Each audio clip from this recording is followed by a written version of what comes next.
नमस्कार साथियों, स्वागत है एक बार फिर से आपका साहित्य दर्पण पर। पिछले वीडियो में हमने क्वेश्चन नंबर 50 तक बात की थी और अब चलते हैं आगे। कॉलेज लेक्चरर का जो पेपर है, सेकंड पेपर, वो हम सॉल्व कर रहे हैं और देख रहे हैं कि कौन कौन से जो क्वेश्चन है आरपीसी पूछती है, उसका ट्रेंड क्या है और किस प्रकार से आप तैयारी करें।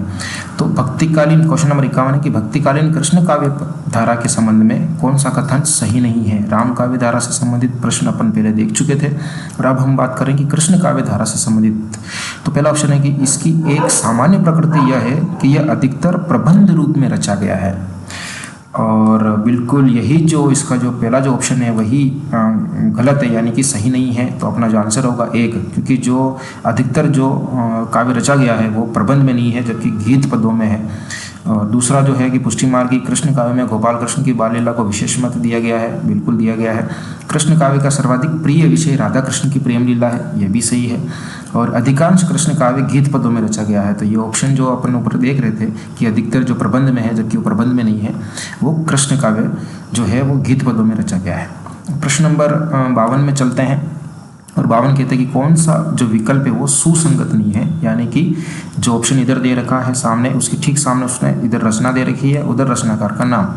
तो ऐसा कौन सा जो ऑप्शन है इसमें जो सुसंगत नहीं है। तो काव्य विवेक के रचयिता चिंतामणि है, बिल्कुल ये सही है, सुसंगत है। शिवा बावनी के भूषण है, प्रसिद्ध है, आप जानती हैं, तो ये भी सुसंगत है। व्रत कौमुदी के मतीराम है, बिल्कुल ये भी सही है। और व्रत विचार को लेकर के हमने पहले चर्चा की थी कि वह सुखदेव मिश्र का है, अगर व्रत के आगे यहाँ पर विचार आता तो वो सुखदेव मिश्र का है, बाकी ये व्रत कौमुदी मतीराम की है। फिर प्रताप सिंह बिरुदावली सेनापति की, तो बिल्कुल ये ऑप्शन अपना जो है वो सुसंगत नहीं है, क्योंकि प्रताप सिंह बिरुदावली वो पद्माकर की है और सेनापति की अगर हम बात करें तो उनकी रचना है कवित रत्नाकर, जिसका जिक्र हमने पिछले यहाँ 48 नंबर क्वेश्चन में देखिए आपने किया था। तो प्रश्नों का करने का एक तरीका होता है, अगर जब भी पेपर कैसे किया जाए कि पेपर कैसे सोल्व किया जाए। कई बार तो क्वेश्चन जो होते हैं उसके आंसर उस पेपर में भी होते हैं, लेकिन हम हड़बड़ी में जल्दबाजी में गलत कर देते हैं। तो पेपर को करने के तरीके क्या हैं, किस प्रकार से आप तैयारी करते एग्जामिनेशन हॉल में जब है किस प्रकार से पेपर आप करेंगे, तो वो बात की बात है जब परीक्षा नज़दीक होगी तब इस पर भी एक वीडियो में ज़रूर बनाऊंगा, क्योंकि पेपर को लेकर भी कई सारी गलतियाँ होती हैं। क्वेश्चन नंबर 53 में चलते हैं। 53 कहता है कि भारतेंदु युगीन काव्य के संदर्भ में कौन सा विवरण सही नहीं है। यहाँ तक अगर हम देखें तो रीतिकाल तक की बात हो चुकी है और अब शुरुआत हो रही है आधुनिक काल की, यानी कि 1850 के बाद का जो समय है भारतेंदु काल शुरू होता है वहीं से, और वहीं से लेकर के ये प्रश्न है आधुनिक काल से कि भारतेंदु युगीन काव्य के संदर्भ में कौन सा जो विवरण है वो सही नहीं है। यह युग प्राचीन ब्रजभाषा काव्य और नवीन खड़ी बोली काव्य का मिलन बिंदु है, बिल्कुल सही बात है। ब्रजभाषा की कई कह सकते हैं कि अंतिम चरण में है और खड़ी बोली अपने शुरुआती चरण में प्रारंभिक दौर में है, यहाँ आप देख सकते हैं। दूसरा जो है, इसमें प्राचीन परंपरा अनुसार रस अलंकार, नायक नायिका भेद आदि से संबंधित रचनाएं भी लिखी गई है, बिल्कुल इसमें यहाँ तक अपन कह सकते हैं कि भारतेंदु युग में इस प्रकार की रचनाएं लिखी जा रही थी, जो परंपरा जो चली आ रही थी उस पर लेखक लिख रहे थे। इसमें देशभक्ति, लोकहित, सामाजिक पुनर्निर्माण आदि नवीन विषयों पर भी रचनाएं प्रस्तुत की गई, बिल्कुल ये भी इसका सही आंसर है, बिल्कुल सही ऑप्शन है तीसरा नंबर भी। और फिर चौथा है कि इस युग में खड़ी बोली की नवीन काव्य शैली का प्राधान्य रहा, जी नहीं, ये बिल्कुल गलत है। खड़ी बोली की नवीन काव्य शैली का प्राधान्य द्विवेदी युग में रहा था, जबकि सरस्वती पत्रिका का प्रकाशन द्विवेदी के हाथों में नहीं आया था। तब तक यूँ कह सकते हैं कि काव्य के लिए ब्रजभाषा चल रही थी और गद्य के लिए ज़रूर खड़ी बोली की शुरुआत हो चुकी थी। आगे चलते हैं प्रश्न संख्या 54 में क्या कहता है। 54 जरा देखते हैं। प्रश्न संख्या 54 है कि कौन सी प्रवृत्ति द्विवेदी युगीन काव्य धारा में लक्षित नहीं होती। ऐसी कौन सी प्रवृत्ति है, जैसे कि भारतेंदु युग में थी, जो पिछला क्वेश्चन भारतेंदु को लेकर था। तो यहाँ आप याद रखें कि जिस युग की हम बात कर रहे हैं, भले वो रीतिकाल हो या फिर भक्तिकाल हो, आधुनिक काल में अगर बात करें अपन भारतेंदु की या फिर द्विवेदी युग की या फिर अछायावाद की, तो उसकी प्रवृत्तियाँ जरूर गौर करें, उसको लेकर के भी प्रश्न आरपीसी पूछती है। तो पहला ऑप्शन है कि प्रबंध, मुक्तक, प्रगीत प्रभृति सभी काव्य रूपों का प्रचलन था, बिल्कुल सही बात है। इसमें उस समय सभी काव्य रूपों का यहाँ प्रचलन था। और अगर द्विवेदी युग के जो प्रमुख लेखक हैं मैथिली शरण गुप्त, तो उन्होंने भी इन सभी में अपनी काव्य रचनाएं की थी। फिर दूसरी बात करें तो हास्य व्यंग्य पूर्ण कविता की प्रचुरता, बिल्कुल ये जो ऑप्शन है आपका सही आंसर है। और उस युग में हास्य व्यंग्य कविता की प्रचुरता नहीं थी, क्योंकि भारतेंदु युग जैसी जिंदा दिली और चुहलबाजी जैसा कि फक्कड़पन उस युग में था, भारतेंदु युग में, ऐसा द्विवेदी युग में नहीं था, क्योंकि जो कविताएं उस समय हो रही थी वो द्विवेदी जी के व्यक्तित्व के प्रभाव स्वरूप अपेक्षाकृत संयम और मर्यादित थी, इसलिए व्यंग्यपूर्ण हास्य व्यंग्यपूर्ण कविता की प्रचुरता नहीं थी। हाँ, ये जरूर है कि इस युग में अगर बालमुकुंद गुप्त की बात करें, जो लॉर्ड कर्जन को लेकर उन्होंने अपने निबंध लिखे, वो हास्य व्यंग्य से परिपूर्ण थे। नाथुराम शर्मा शंकर की बात करें तो उनकी एक रचना है घर बरंडा रहस्य, वो भी अगर इसमें हास्य व्यंग्य में शामिल कर सकें तो वो है। तो प्रचुरता की मात्रा इसमें नहीं थी। बाकी जो तीसरा ऑप्शन है वो है कि काव्य भाषा के रूप में खड़ी बोली का अधिकाधिक प्रयोग, बिल्कुल काव्य भाषा के रूप में खड़ी बोली का अधिकाधिक प्रयोग था। और जो महावीर प्रसाद द्विवेदी थे उन्होंने साफ साफ कह दिया था कि ये जो दो तरह की जो धाराएं चल रही है, काव्य को लेकर के आप ब्रजभाषा का प्रयोग करते हैं और गद्य को लेकर के खड़ी बोली, तो इसको बंद करना होगा। और अब चाहिए कि आप गद्य और पद्य दोनों खड़ी बोली में लिखें। तो उन्होंने जो हिंदी का जो व्याकरणिक जो रूप है अभी हमारे सामने है उसको मांझने का कार्य किया था। चौथा ऑप्शन है कि आदर्शवादिता और नैतिकता बल, बिल्कुल ये भी सही। तो अपना जो आंसर है वो 2 नंबर। क्वेश्चन नंबर 55 में चलते हैं। मैथिली शरण गुप्त के कृतित्व के विषय में कौन सा कथन सही नहीं है? मैथिली शरण गुप्त को लेकर के फिर ये ऑप्शन दिए गए हैं। चारों जो ऑप्शन है उसमें देखते हैं कि मैथिली शरण गुप्त के बारे में वो क्या क्या पूछ रहे हैं। पहला ऑप्शन है कि उर्मिला उत्ताप रचना ही रामकथा के रूप में परिवर्तित होकर साकेत के नाम से प्रकाशित की गई। बिल्कुल सही बात है। साकेत नाम देने से पहले और जो रचना जो लिख रहे थे वो उसका नाम उर्मिला उत्ताप था, बाद में उन्होंने इसका साकेत कर दिया। और साकेत का जो अर्थ होता है वो होता है अयोध्या। और दूसरा ऑप्शन है कि उर्मिला, यशोधरा, विष्णुप्रिया आदि इनकी अपूर्व चरित्र सृष्टियाँ हैं। जी बिल्कुल। अगर हम बात करें कि महावीर प्रसाद द्विवेदी ने अपनी सरस्वती पत्रिका में एक लेख छापा था, कवियों की उर्मिला विषयक उदासीनता, जो उन्होंने एक अपना जो उपनाम कह सकते हैं उनका भुजंग भूषण भट्टाचार्य के नाम से उन्होंने सरस्वती में प्रकाशित किया था उस लेख को। और उसी से प्रभावित होकर के फिर मैथिली शरण गुप्त ने जो जिन चरित्रों को, जिन नारी चरित्रों को कह सकते हैं कि दरकिनार कर दिया गया था, जिनके त्याग को दरकिनार कर दिया गया था, उनको लेकर के इन्होंने फिर रचनाएं रची। तो उर्मिला आप जानते हैं कि लक्ष्मण की पत्नी थी, और यशोधरा है वो भगवान बुद्ध की पत्नी है, और विष्णुप्रिया है वो भगवान चैतन्य महाप्रभु की पत्नी है विष्णुप्रिया। और आगे चलते हैं। भारत भारती में आद्यंत भारत का गौरवगान वर्णित है। बिल्कुल ये सही नहीं है। ये ऑप्शन जो है आपका तीसरा नंबर इसी में है कि ये कथन सही नहीं है। भारत भारती में आदि से लेकर के अंत तक ये भारत का गौरवगान वर्णित नहीं है। और गौरवगान वर्णित तो है ही है, लेकिन उसके साथ में जो भारतीय समस्याएं थी, तत्कालीन समस्याएं थी, देश की आज़ादी को लेकर के जो संघर्ष हो रहा था उसको लेकर भी कई सारी कविताएं कही गई है। तो पंचवटी का कथानक शूर्पणखा प्रसंग पर आधारित है। ये बिल्कुल सही है कि पंचवटी का जो कथानक है वो शूर्पणखा प्रसंग पर आधारित है। प्रश्न संख्या 56 में चलते हैं। क्या कहता है 56 में है कि छायावाद स्थूल के विरुद्ध सूक्ष्म का विद्रोह काफी प्रसिद्ध है। छायावाद को लेकर के जो परिभाषा दी गई है उसमें से ये प्रसिद्ध परिभाषा है नगेंद्र की, आप सब जानते हैं इसको। इसमें आप एक बात जरूर याद रखें और ध्यान रखने योग्य भी है कि एक बार सेकंड ग्रेड में शायद ये प्रश्न पूछा गया था कि निम्नलिखित में से कौन सा कथन सही नहीं है। तो वहां पे क्या दे रखा था कि छायावाद स्थूल की जगह कर दिया था सूक्ष्म, और सूक्ष्म की जगह कर दिया था स्थूल, यानी कि छायावाद सूक्ष्म के विरुद्ध स्थूल का विद्रोह है, जबकि ऐसा बिल्कुल नहीं था। यानी कि कोई पढ़ने वाला समझ नहीं पा रहा था कि ये क्वेश्चन गलत कैसे हो गया, जबकि ये तो सही है, छायावाद स्थूल के विरुद्ध सूक्ष्म का विद्रोह। माना कि परिभाषा सही है, लेकिन उसने ये शब्द बदल दिए थे, और कई सारे जो विद्यार्थी थे उस समय, जो साथी लोग थे, उनके प्रश्न गलत हुआ था। तो आप जरूर याद रखें, स्थूल पहले आता है, बाद में सूक्ष्म आता है। प्रश्न संख्या 57 कह रहा है कि हिंदी में रीति का प्रयोग साधारणतः लक्षण ग्रंथों के लिए होता है। ठीक है, जिन ग्रंथों में काव्य के विभिन्न अंगों का लक्षण उदाहरण सहित विवेचन होता है उन्हें रीति ग्रंथ कहते हैं। जी हाँ, बिल्कुल सही है। और ये जो कथन है वो डॉक्टर नगेंद्र का है। अगर आप नगेंद्र का साहित्य पढ़ेंगे, इतिहास, तो उसमें साफ साफ जब वो रीतिकाल की चर्चा कर रहे हैं शुरुआती दौर में, वहीं पर उन्होंने बोल दिया है। तो क्वेश्चन नंबर चलते हैं 58 में। क्या कहता है 58? प्रश्न है 58, रीतिकाल को श्रृंगार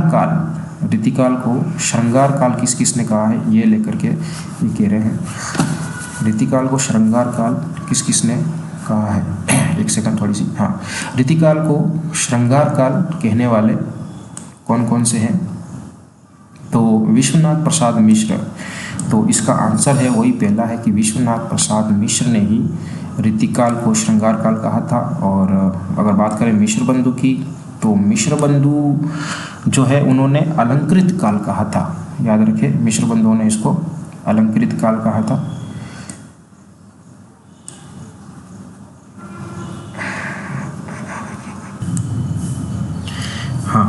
तो यहाँ हम देख रहे थे कि मिश्रबंधु जो है उन्होंने इसको कहा था अलंकृत काल। हजारी प्रसाद द्विवेदी ने रीतिकाल को लेकर कोई नामकरण नहीं किया, क्योंकि हजारी प्रसाद द्विवेदी ने आदिकाल को आदिकाल कहा था, ये जरूर याद रखें आप। और डॉक्टर नगेंद्र ने भी रीतिकाल को लेकर कोई नामकरण नहीं किया। तो यहाँ पे अपना ऑप्शन हो गया, विश्वनाथ प्रसाद मिश्र ने ही रीतिकाल को अपने अलग श्रृंगार काल कहा था। और ये बात अपने पीछे भी चर्चा की थी, ये वही विश्वनाथ प्रसाद मिश्र है जिन्होंने रीतिकाल को 3 धाराओं में विभक्त किया, रीति सिद्ध, रीतिमुक्त और रीतिबद्ध। और विश्वनाथ प्रसाद मिश्र ने अपने हिंदी साहित्य का अतीत नाम से एक साहित्य ग्रंथ भी लिखा है। प्रश्न संख्या 59 की बात करें तो ये कह रहे हैं कि दुख सबको मांचता है और चाहे स्वयं सबको मुक्ति देना वह न जाने, किंतु जिनको मांचता है उन्हें यह सीख देता है कि सबको मुक्त रखे।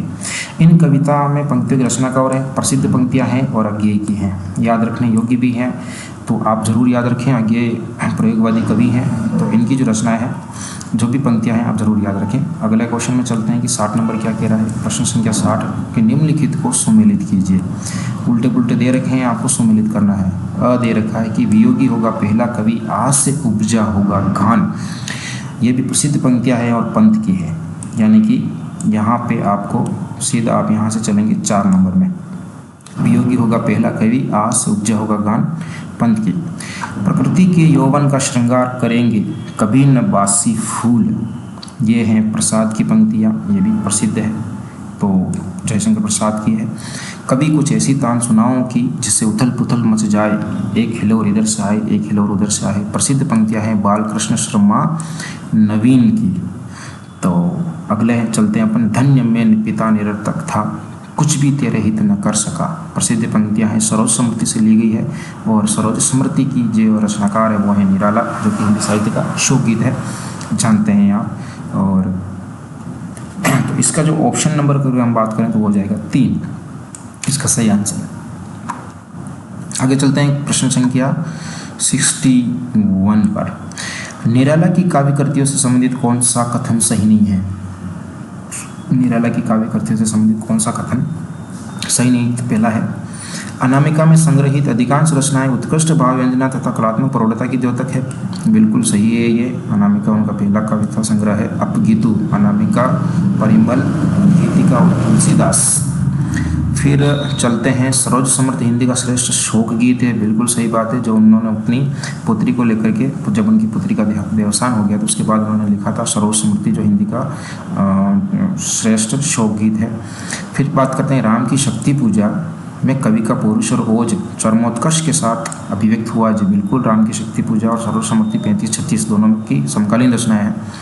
तुलसीदास में चिंतन की अपेक्षा कथा विस्तार अधिक है। तो ये ऑप्शन जो है आपका चौथा गलत है, क्योंकि तुलसीदास में चिंतन की अपेक्षा कथा विस्तार अधिकता नहीं है, जबकि इसमें भारतीय परंपरा के गौरवशाली मूल्यों की प्रतिष्ठा की गई है। आगे चलते हैं, प्रश्न संख्या 62 यानी कि 62 में। यदि श्रद्धा और मनु अर्थात मनन के सहयोग से मानवता का विकास रूपक है तो भी बड़ा ही भावमय और श्लाघ्य है। कामयानी की कथा सृष्टि के विषय में यह विचार किसका है?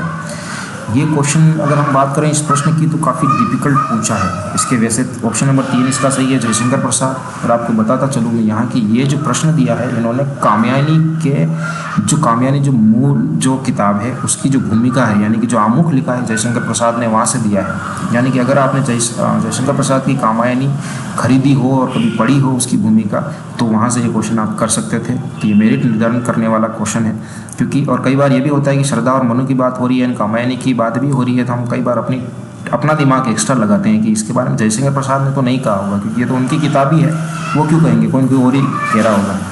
तो ये कहीं गलत होने के आसार बनते हैं। प्रश्न संख्या 63 क्या कह रहा है कि जब वेदना के आधार पर स्वानुभूतमयी अभिव्यक्ति होने लगी तब हिंदी में उसे छायावाद नाम से अभिहित किया गया। और छायावाद की ये परिभाषा किसने दी है? छायावाद की परिभाषा आप जरूर याद रखें, क्योंकि इसमें जो ये परिभाषा जो जयशंकर प्रसाद ने दी है और सुमित्रानंद पंत और महादेवी वर्मा ने भी परिभाषा दी है, तो परिभाषा 1-2 बार जरूर देखें कि क्या दे रखी है, तो उससे लेकर के प्रश्न बनते हैं। पहला ऑप्शन जो मुकुटधर पांडे है, इनके बारे में यही है कि इन्होंने पहली बार छायावाद शब्द का प्रयोग किया था 1920 में, जो कि जबलपुर से निकलने वाली जो वसुधा जो पत्रिका थी उसमें इनका एक लेख छपा था। तो मुकुटधर पांडे को छायावाद नाम देने का श्रेय जाता है। चलते हैं प्रश्न संख्या 64 में क्या कह रहा है। 64 प्रश्न संख्या है कि 64 की कौन सा विकल्प सुमेलित नहीं है, यानी कि यहाँ पे जो सामने इधर तो दे रखी रचना और इधर दे रखे हैं रचनाकार, तो कौन सा सुमेलित नहीं है अपने को ये देखना है। बुद्ध और नाचगर हरिवंश राय बच्चन की ही रचना है। हरिवंश राय बच्चन अमिताभ बच्चन के पिताजी हैं, जानते हैं आप। हिम किरीटिनी रामधारी सिंह दिनकर, तो ये गलत है। इसका जो सही ऑप्शन है वो है 2 नंबर, क्योंकि हिम किरीटिनी रामधारी सिंह दिनकर की नहीं है, ये माखनलाल चतुर्वेदी की है। और एक बात और यहाँ बताते चलें कि इनकी एक और रचना है हिम तरिंगिनी, माखनलाल चतुर्वेदी की है हिम तरिंगिनी, जो कि पहली रचना है जिसे साहित्य अकादमी पुरस्कार मिला था 1955 में, हिम तरिंगिनी को। अगला चलते हैं, हम इस पे जन्म के बालकृष्ण शर्मा नवीन की है, प्रसिद्ध रचना है ये भी इनकी। और फिर बाद में है प्रवासी के गीत नरेंद्र शर्मा, तो यहाँ ये सब सुमेलित है और अपना जो ऑप्शन है वो है 2 नंबर। आगे चलते हैं क्वेश्चन संख्या 65 में कि निम्नलिखित में से दिनकर की रचनाएं कौन सी है। मतलब 5 रचनाएं दे रखी हैं और जिसमें से आपको ये बताना है कि इनमें से कौन सी रचना दिनकर की है। तो पहले चलते हैं उर्वशी पे। बिल्कुल ये उर्वशी जो है दिनकर की रचना। यहाँ एक बात और ध्यान रखने योग्य है कि उर्वशी नाम से एक रचना जयशंकर प्रसाद की भी है, जिसको चंपू काव्य के नाम से जाना जाता है। और चंपू काव्य उसे कहते हैं जो गद्य और पद्य मिश्रित हो, पहले थोड़ा बहुत गद्य में लिखा जाए और फिर पद्य में 4-5 पंक्ति आ जाए, फिर गद्य में और फिर पद्य में, इस प्रकार से चंपू काव्य कहते हैं। और उर्वशी जो रचना है जयशंकर प्रसाद की वो चंपू काव्य। यहाँ उर्वशी जो दी गई है वो दिनकर की है। और इस उर्वशी के बारे में आपको बता दें कि ये ज्ञानपीठ पुरस्कार से पुरस्कृत भी है, जो कि दिनकर की रचना है। जय भारत की बात करें तो ये दिनकर की रचना नहीं है बिल्कुल, तो यानी कि इसमें अपने ये है जो अपने दिनकर की नहीं है, ये मैथिली शरण गुप्त की है जय भारत। असल में जय भारत जो रचना है वो महाभारत का हिंदी रूपांतरण है, एक तरह से देख सकते हैं। फिर सामदेनी है वो बिल्कुल दिनकर की है। रश्मि रेखा ये भी दिनकर की नहीं है, क्योंकि यहाँ रश्मि रेखा ना होकर के अगर रश्मि रति होता तो वो दिनकर की होती, जो कि उन्होंने कर्ण के जीवन पर लिखी है रश्मि रथी, और रसवंती दिनकर की है ही। तो इस प्रकार से जो अपना ऑप्शन हो गया वो है असह्य, यानी कि ऑप्शन नंबर 4। आगे चलते हैं 66 में, क्योंकि में से वो सुमेलित कीजिए। यहाँ सुमेलित करना है, इधर रचनाएं दे रखी है और उधर तो वापिस रचनाकार दे रखे हैं। तो वैदेही वनवास तो काफ़ी प्रसिद्ध है, आप जानते हैं कि हरिओद यानी कि अयोध्या सिंह उपाध्याय हरिओद की रचना है, तो यहाँ अपन इसको 3 नंबर में करेंगे। फिर पथिक आप जानते हैं रामनेश त्रिपाठी की। रामनेश त्रिपाठी की ज़्यादा रचनाएं है नहीं, मिलन पथिक मानसी स्वप्न, मिलने पथिक से मानसी स्वप्न में चली, तो यहाँ पर आपको देखना है कि जो पथिक है वो रामनेश त्रिपाठी की है। और सबसे बड़ी बात कि ये गलत किया, मेरे ख्याल से तो गलत ही है, क्योंकि जो आरपीसी ने अभी जो हटा दिया है, यानी कि 9वीं से लगा करके 12वीं तक, अगर सेकंड ग्रेड की बात करें और फर्स्ट ग्रेड की बात करें तो 11वीं और 12वीं की जो पुस्तकें हैं, अब 11वीं की पुस्तक में पथिक कविता लगा रखी है, तो कई बार नहीं होता तो अपन वहाँ से पढ़ भी सकते थे। जब इन्होंने 11वीं की 12वीं की किताबें हटा दी है तो बच्चे पढ़ेंगे नहीं, तो ये कहीं कहीं नुकसान देने के साथ। द्वापर की बात करें तो ये आप जानते हैं मैथिली शरण गुप्त की है, प्रसिद्ध है ये भी। और राष्ट्रीय वीणा की बात करें तो एक ही रहे हैं, फिर ये हैं गया प्रसाद शुक्ल स्नेही। तो अपना जो ऑप्शन हो गया इसमें उसकी बात करें तो वो है 1 नंबर, 3, 4, 1, 2। आगे चलते हैं प्रश्न संख्या 67, कौन सा विकल्प सही नहीं है। कोई एक ऐसा विकल्प है जो कि सही नहीं है, देखते हैं कि कौन से विकल्प की ये बात कर रहे हैं। पहला है कि संचय की एक रात राम के मन का संशय चित्रित है। बिल्कुल, संचय की एक रात की अगर हम बात करें तो ये नरेश मेहता की रचना है। तो उनके मन में संशय होता है कि एक स्त्री के लिए, अपनी पत्नी के लिए इतना नरसंहार क्या उचित है। तो फिर बाद में विचार विमर्श होता है कि स्त्री के लिए नहीं करना है, ये प्रजा के लिए करना जरूरी है। तो संशय की एक रात में राम का संशय बिल्कुल है। उर्वशी का दर्शन पक्ष है प्रेम और ईश्वर, जैव और आत्म धरातल का को मिलाना। तो ये भी सही बात है कि सही आंसर है इसका, मतलब सही है कथन विकल्प। कुरुक्षेत्र में गांधीवादी अहिंसा का समर्थन किया गया है, ये जो है वो थोड़ा ठीक नहीं लग रहा, मतलब कि ऑप्शन नंबर 3 गलत है। कुरुक्षेत्र में गांधीवादी अहिंसा का समर्थन नहीं है। कुरुक्षेत्र की जो विषय वस्तु है वो है भीष्म और जो युधिष्ठिर है वो दोनों शांति और युद्ध को लेकर के नैतिकता अनैतिकता या फिर किया जाए या नहीं किया जाए, तो उसको लेकर के होने वाले प्रभाव में चिंता करते हैं। तो युद्ध क्यों जरूरी है, तो उसको लेकर के तो गांधीवाद का यहाँ कहीं समर्थन नहीं मिलता। और चौथा है कि लोकायतन में स्वाधीनता पूर्व से लेकर उत्तर स्वप्न तक का विशाल भारतीय परिवेश चित्रित है, ये बिल्कुल सही है। और लोकायतन के बारे में एक और बात है कि गांधी जी के जीवन पर है, तो ज़रूर आप देखें। और यहाँ एक और बात है कि ये जो सारे ऑप्शन ले गए हैं वो नगेंद्र की पुस्तक जो हिंदी साहित्य का इतिहास है वहाँ से उठाए गए हैं। तो मैंने बार बार कहा है कि आप थोड़ा गाइडों को कम ध्यान दें और नगेंद्र को ज़रूर पढ़ें। आप किसी को सलाह भी देते हैं कि नगेंद्र पढ़िए तो वो किताब देख के डर जाते हैं कि इतनी बड़ी किताब कब पढ़ेंगे, अपने तो गाइड ही ठीक है। तो ठीक है, जैसा आप उचित लगे, क्योंकि अगर आपको सिलेक्शन चाहिए तो रामचंद्र शुक्ल और नगेंद्र ये दोनों एक तरह से आधार ग्रंथ हैं, इनके बिना हिंदी साहित्य का इतिहास अधूरा ही रहता है। आगे चलते हैं, प्रश्न संख्या 68 में क्या कहता है। स्थापना है कि प्रगतिवाद सामाजिक यथार्थ के नाम पर चलाया गया एक सामाजिक आंदोलन था। और तर्क क्या दे रहे कि वर्ग संघर्ष की साम्यवादी विचारधारा उस संदर्भ में नए मानव, नए हीरो की कल्पना इसका उद्देश्य था।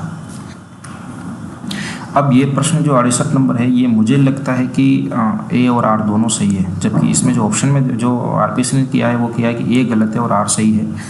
मैंने इसकी छानबीन भी करी है और प्रगतिवाद सामाजिक यथार्थ के नाम पर ही चलाया गया था और फिर साम्यवादी विचारधारा भी थी उसमें। तो अब समझ में नहीं आ रहा कि ये क्वेश्चन डिलीट होना चाहिए या फिर अगर इसमें लगता तो हो सकता कि रीट लगती।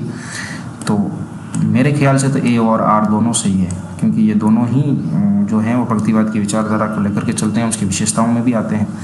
तो देखते हैं कि आगे क्या इस पर कोई रिस्पॉन्स आता है सही गलत का। तो आप अपने स्तर पे भी इसकी तैयारी करें और कमेंट में अगर आपको लगता है कि नहीं सही है तो आप कमेंट में ज़रूर बताएं। आगे चलते हैं 69, प्रश्न संख्या 69, कौन सा कथन सही नहीं है। शिवमंगल सिंह सुमन प्रमुख प्रगतिशील कवि हैं। बिल्कुल हैं, प्रगतिशील जो धारा है शिवमंगल सिंह सुमन का नाम इसमें लिया जाता है, रामविलास शर्मा वगैरह वगैरह। तो फिर आगे चलते हैं, प्रगतिशील कविता में पूंजीवाद तथा पूंजीपतियों के प्रति प्रबल आक्रोश है। बिल्कुल है कि शोषक और शोषित जो वर्ग है तो शोषक वर्ग के प्रति उनमें प्रबल आक्रोश मिलता है। वर्ग संघर्ष को प्रगतिशील कवियों ने हानिकारक बताया है। यहाँ पे भी ये क्वेश्चन भी मुझे गलत लग रहा है, आप देखें, क्योंकि वर्ग संघर्ष यानी दो वर्गों में लेकर संघर्ष, जो शोषक और शोषित है दोनों में संघर्ष चल रहा है। एक अमीर अमीर होता जा रहा है और गरीब गरीब होता जा रहा है। और उसी को लेकर के मार्क्सवादी विचारधारा को लेकर के जो मार्क्स की विचारधारा था कि सबको समान समतलीकरण कर दिया जाए, तो यहाँ बिल्कुल हानिकारक ही है। अगर वर्ग संघर्ष हो रहा है प्रगतिशील कवियों ने हानिकारक ही बताया है, तो यहाँ हानिकारक है, तो ये ऑप्शन मेरे हिसाब से तो सही है। लेकिन आरपीसी ने जो माना है वो उसने सही माना कि ये सही नहीं है, कथन हानिकारक नहीं है जबकि लाभदायक है। इसका यह हो गया भाई, अगर कोई चीज़ हानिकारक नहीं है मतलब लाभदायक हो गई।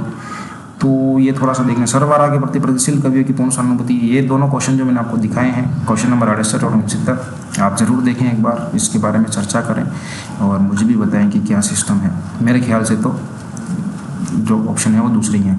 प्रश्न संख्या 70 में चलते हैं कि अज्ञेय की काव्य रचना के संबंध में कौन सा कथन सही नहीं है।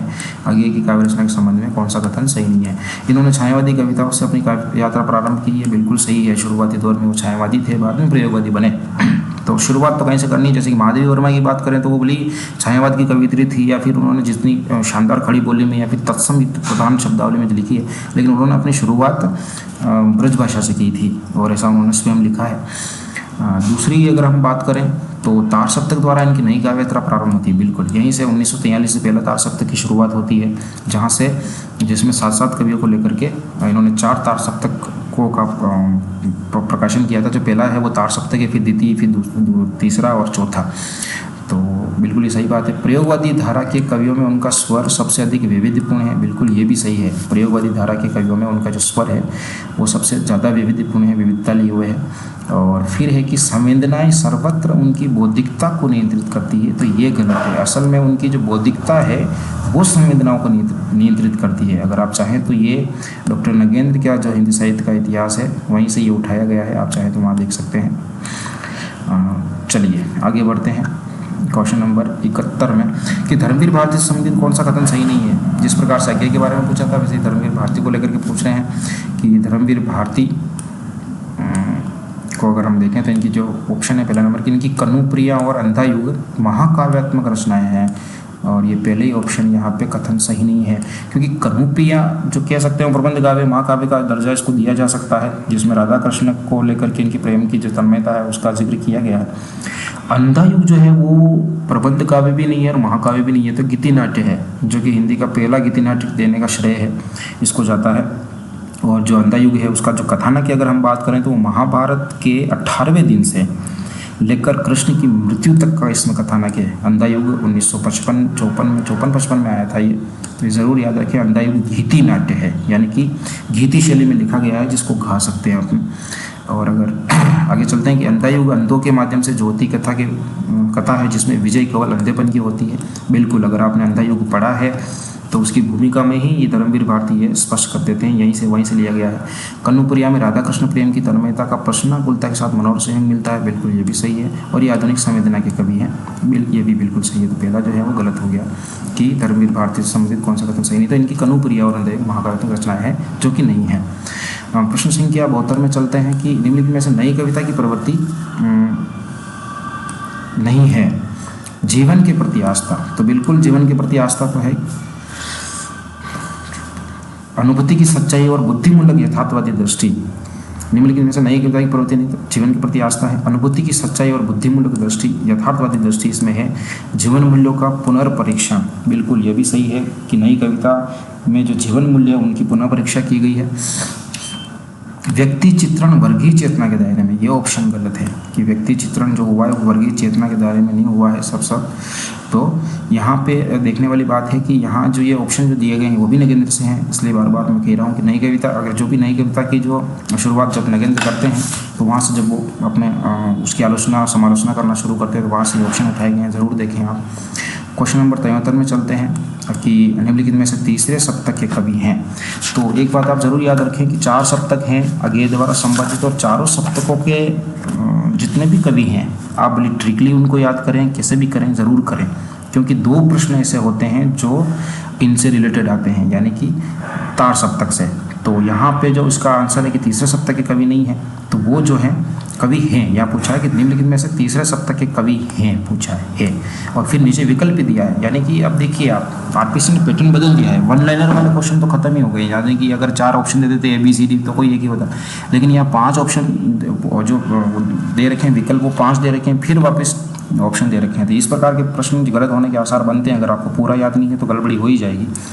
तो यहाँ अगर हम देखें तो इसका जो आंसर है मदन वात्सायन, क्योंकि मैंने जो बता दूं आपको कि इस सप्ताह के लिए जो मैंने याद की थी वो थी जो ट्रिक थी, तीसरे सप्ताह के लिए मैंने की थी ट्रिपल के MP 20। तो ट्रिपल के यानी कि 3 के किस में आते हैं, वो तीसरा सप्तक में आते हैं। तो यहाँ पे देखिए आप, एक तो ये के आ रहा है, ठीक है, तो मतलब ये तीसरा सप्तक के हैं, या कीर्ति चौधरी आ रही है, इसका मतलब ये भी है, तो 2 तो यही हो गए। फिर तीसरा ट्रिपल के MP 20 है, तो M के में मदन वात्सायन आ रहे हैं, देखिए आप M में आ गए हैं। तो आपको थोड़ा सा ट्रिकली याद करने में फायदा है। तो स्वदेश भारती हैं, एक तो वो नहीं है तीसरे सप्तक के, वो चौथे सप्तक के हैं। और यहाँ पे अगर हम बात करें शकुंत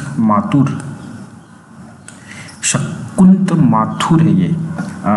RPSC ने सही करने की कोशिश की, लेकिन जब आप कभी मान लीजिए आप नगेंद्र भी पढ़ रहे हैं या फिर कोई और गाइड पढ़ रहे हैं तो वहाँ शकुंतला माथुर है, तो याद रखिए ये कोई लड़की नहीं है, ये स्त्री नहीं है, ये व्यक्ति है शकुंत माथुर। तो ये क्या है कि पता नहीं किस प्रकार से गड़बड़ में शकुंतला माथुर हो गया है, तो शकुंत माथुर है जो कि दूसरे सप्तक के कवि हैं, इस बात का याद रखें। तो यूँ कह सकते हैं कि अगर हम अब बात करें कि 4 सप्तकों में कवित्रियाँ कितनी है, यानी कि कितनी लेखिकाओं को स्थान दिया गया है, तो वो 2 ही है, एक तो है कीर्ति चौधरी और दूसरी है सुमन राजे। तो ये देखने वाली बात है। चलिए आगे बढ़ते हैं। प्रश्न संख्या 74 यानी कि 74 निम्नलिखित रचना और कवियों को सम्मिलित कीजिए। यहाँ इधर रचना दे रखी है और इधर रचनाकार। काल तुझसे होड़ मेरी, जब आप पढ़ेंगे शमशेर बहादुर सिंह को तो उनकी रचना का नाम ही है काल तुझसे होड़ मेरी। शमशेर बहादुर सिंह दोआब का कवि जिसे कहा जाता है। और फिर बात करते हैं ब्रह्म राक्षक, तो ये गजानन माधव मुक्तिबोध जो फैंटेसी के कवि हैं, गजानन माधव मुक्तिबोध, इनकी प्रसिद्ध रचना है अंधेरे में और ब्रह्म राक्षक। 2 ही कविताएं लंबी भी हैं और काफ़ी प्रसिद्ध भी हुई गजानन माधव मुक्तिबोध की। और ये पहले तार सप्तक के कवि में, तार सप्तक जो है जो 1943 में प्रकाशित हुआ था उसमें इनका स्थान दिया गया था। युग की गंगा केदारनाथ अग्रवाल, याद रखिए युग की गंगा युगवाणी पंथ की है, युगवाणी की बात करें पंथ की, और युग की गंगा, तो यहाँ देखिए क आ रहा है तो क से केदारनाथ हो गया। तो ये आप थोड़ा सा ट्रिकली लेके चलें तो ठीक रहेगा। बादल को गिरता देखा है, वो नागार्जुन की है, बादल को गिरता देखा है, और ये 11th क्लास की जो पुस्तक है उसमें भी लगा रखी है हिंदी में, जो कि अब हटा दी गई है, आपको पढ़नी ही नहीं है। तो यूँ कह सकते हैं कि कम से कम 30-40% जो सिलेबस है हिंदी साहित्य के इतिहास का, वो तो हमारा 9 से लगा करके जो 12वीं तक की जो पुस्तकें थी उनसे ही कंप्लीट हो रहा था, लेकिन और कमज़ोर करने के लिए बच्चों को ये हटा दिया गया। जब आपको वो पढ़नी नहीं है तो आप खुश मत होइए, इसमें आपका नुकसान हो रहा है कहीं ना कहीं। नेक्स्ट क्वेश्चन जो है 75वां और आपका आज का अंतिम प्रश्न है कि नई कविता की प्रवृत्ति उसमें सम्मिलित नहीं है, और इस पर अपन पहले बात कर चुके हैं। की नई कविता को लेकर के जो प्रश्न पहले पूछा गया था, प्रश्न नंबर 72 देख लीजिए आप एक बार और। यहाँ पीछे चलते हैं थोड़ा सा अपन प्रश्न संख्या 72 में। ये देखिए आप प्रश्न संख्या 72 कि निम्नलिखित में से नई कविता की प्रवृत्ति नहीं है। ये चारों ऑप्शन है वही इसमें दे रखे हैं 75 में भी। देखिए जीवन के प्रति इसमें आस्था है, इसमें 2 तत्व प्रमुख है, अनुभूति की सच्चाई और बुद्धिमूलक यथार्थवादी दृष्टि। इसमें व्यक्ति का चित्रण वर्गीय चेतना के दायरे में किया गया है। तो कुछ नहीं है, बस ऑप्शन बदल दिए हैं और क्वेश्चन रिपीट कर दिया गया है। तो अगर ऐसे प्रश्न गलत होते हैं तो अपन माइनस में जाते हैं। तो आज के लिए इतना ही, मिलते हैं अगले प्रश्नों के साथ अगले वीडियो में। तब तक के लिए इजाज़त दीजिए। शुक्रिया, धन्यवाद, गुड बाय।